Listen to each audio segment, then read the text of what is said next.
إن الحمد لله نحمده ونستعينه ونستغفره ونعوذ بالله من شرور أنفسنا ومن سيئات أعمالنا من يهده الله فلا مضل له ومن يضلل فلا هادي له أشهد أن لا إله إلا الله وحده لا شريك له وأشهد أن محمدا عبده ورسوله أما بعد. یہ ایک ناقابل تردید حقیقت ہے کہ انسان جتنا بھی آزاد خیال بن جائے لیکن مذہب کے بغیر کوئی چارہ نہیں. مذہب کے بغیر تو انسان بالکل جانور کی طرح ہوتا ہے جس کا کوئی مقصد حیات نہیں رہتا. یاد رکھیے دنیا میں کوئی بھی ادارہ اصول و ضوابط کے بغیر قائم نہیں رہ سکتا.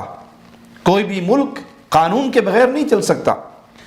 اگر کسی ملک میں یا کسی بھی ادارے میں اصول و ضوابط نہ ہوں، قوانین نہ ہوں، تو ہر بندہ اپنی مرضی سے چلانے کی کوشش کرے گا.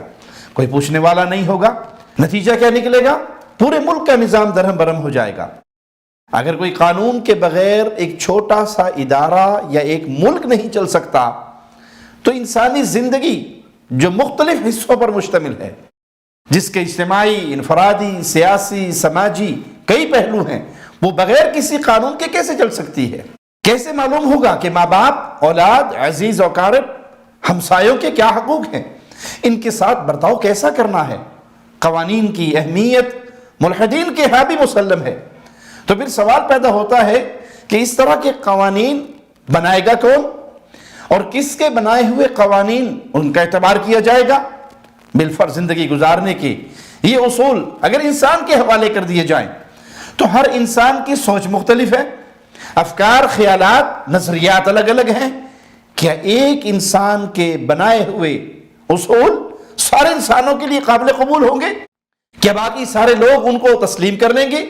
کیا ہر شخص نہیں چاہے گا کہ میں اپنے بنائے ہوئے قوانین کے مطابق زندگی گزاروں، اپنی زندگی اپنے بنائے ہوئے اصولوں کے مطابق گزاروں؟ جب ہر شخص اپنی ذاتی، ازدواجی، خاندانی، معاشرتی زندگی گزارنے کے لیے اصول و ضوابط خود ترتیب دینے لگے گا تو جتنے انسان ہوں گے اتنے ہی قوانین بن جائیں گے.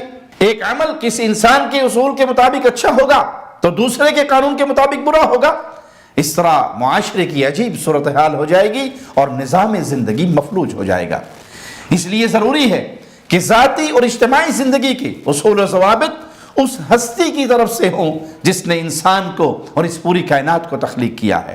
اس خالق کائنات کے مقرر کردہ اصول و ضوابط کو دوسرے لفظوں میں مذہب سے تعبیر کیا جاتا ہے. مذہب اور مذہب پسندوں پر ملحدین کی جانب سے مختلف اعتراضات کیے جاتے ہیں اور ان میں سے ایک یہ ہے کہ مذہب میں اختلاف کیوں ہے؟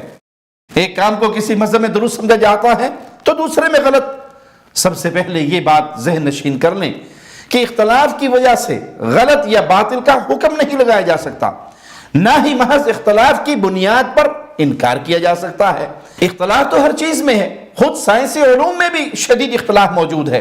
کوئی سا بھی شعبہ ہو اور اس کے ماہرین کی کوئی سی بھی جماعت ہو، خواہ ان کا تعلق مذہب سے ہو یا فلسفے سے، معیشت سے ہو یا معاشرت سے، ان میں علمی اختلاف اور مختلف آراء پائی جاتی ہیں. تو کیا آپ اس بنیاد پر سائنس کا، فلسفے کا، طب کا، معیشت کا، ان تمام شعبہ جات کا انکار کر دیں گے؟ اگر نہیں تو پھر مذہب کے ساتھ یہ برتاؤ کیوں؟ اس طرح کے اختلافات کی وجہ مذہب یا سائنس نہیں بلکہ دراصل انسانی اذہان کا مختلف الخیال ہونا ہے. ایک ہی حقیقت کو دیکھنے اور سمجھنے میں ہر دوسرا اہل علم نئے زاویے اور نئے خیالات کی بنیاد پر دیکھتا ہے. پھر جو بھی اپنے فہم کے مطابق صحیح سمجھتا ہے اس کو بیان کر دیتا ہے. لہذا اختلاف رائے اور مکاتب فکر کی کثرت کی بنیاد پر مذہب کی تقصیر یا تحقیر یا توہین کرنا سراسر غلط ہے.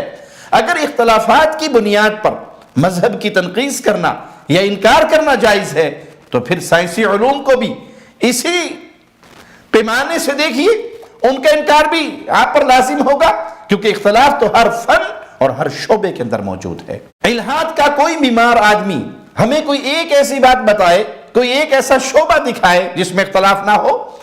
مذاہب میں اختلاف ضرور ہے لیکن اللہ مالک نے انسان کو عقل دی ہے، فہم دیا ہے، صحیح اور غلط کی شناخت کی صلاحیت دی ہے.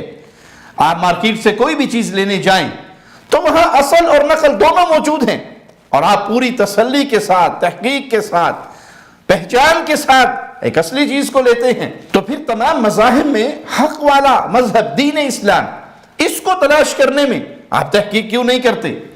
اس کو اختلاف کا ایک جھوٹا بہانہ بنا کر رد کیوں کرتے ہیں؟ وہ اس لیے کہ اصل مسئلہ اختلافات نہیں بلکہ بددیانتی ہے۔ اور اگر بات اختلاف کی حد تک ہو تو اس طرح تو اختلاف خود اہل الحاد کے اندر بھی موجود ہے، خود ملحدین کے مختلف گروہ اور نظریات موجود ہیں، تو کیا اس بنیاد پر آپ الحاد سے توبہ طائب ہونے کے لیے تیار ہوں گے؟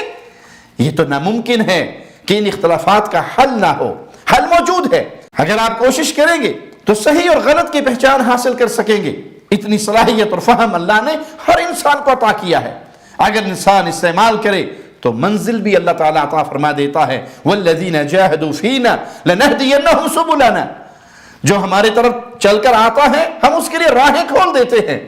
تو ضرورت ہے اپنی عقل کو صحیح استعمال کرتے ہوئے خالق و مالک کو پہچانیے اور اسلام کو قبول کیجئے۔ اللہ سے دعا ہے اللہ ہمارے دلوں کو اپنی تابعداری کے اوپر ثابت قدم رکھے۔ اقول قولی ھذا واستغفر اللہ لی ولکم ولسائر المسلمین۔ ہر لمحہ قرآن اور سنت کا ترجمان، فضیلت الشیخ توصیف الرحمان۔